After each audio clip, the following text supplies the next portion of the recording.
...2010 was a huge year for Pac-Man. At least, that's what the press release says. The yellow icon celebrated 30 years in gaming, and what's more impressive is that he was actually relevant for like a third of that time.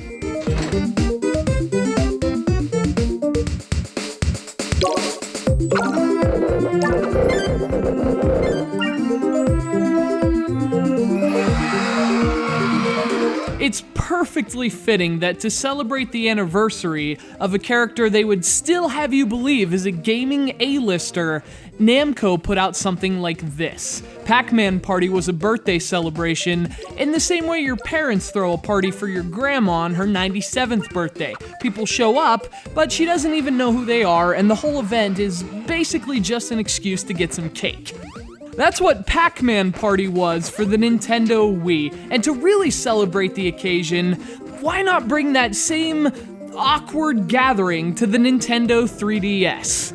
Ugh, happy belated birthday, Pac-Man. It's Pac-Man Party 3D.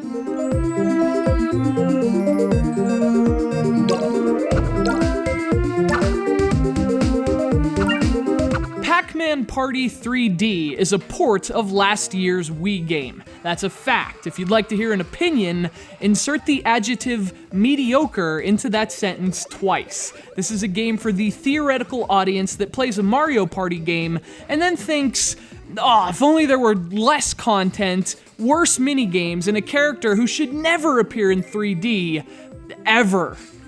The objective in Pac-Man Party 3D, aside from staying awake, is to collect cookies. Once you've collected a certain amount of cookies, you win, but you literally have to collect 12,000 cookies. That's not even a number that makes sense, but of course, nothing in Pac-Man Party 3D does. And why cookies? When has Pac-Man ever expressed a taste for baked goods? He eats cherries and strawberries and free-floating, full-torso vaporous apparitions. But it's not just that this game doesn't make sense. It doesn't make fun either. The entire game is built around minigames, so literally everything you do requires you to play some terrible minigame. So you can't just roll the dice to move, you have to throw the darts and pop balloons and waste your time.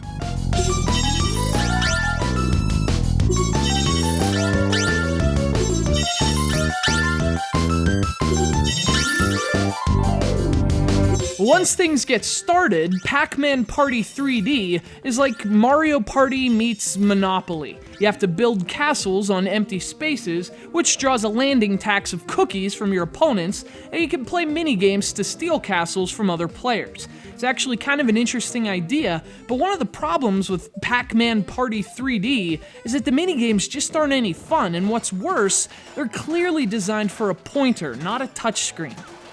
And speaking of which, the minigames were just thrown onto the 3DS with no changes or adjustments for the platform. It's a straight port, and what were already generic minigames suffer because of that. Along with its obnoxious load times and poor presentation, this drives the point home that Pac-Man Party 3D just isn't a very well-made game.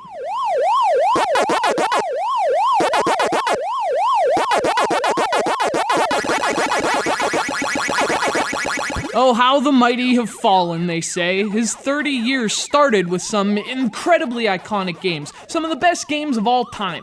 Pac-Man, Ms. Pac-Man, and Professor Pac-Man. I guess the truth is that the Pac-Man series, as in post-1982, has never given us many games to celebrate, and that's why Pac-Man Party 3D is such an appropriate summation of the character's legacy. This is a mediocre game starring a guy who wasn't mediocre once.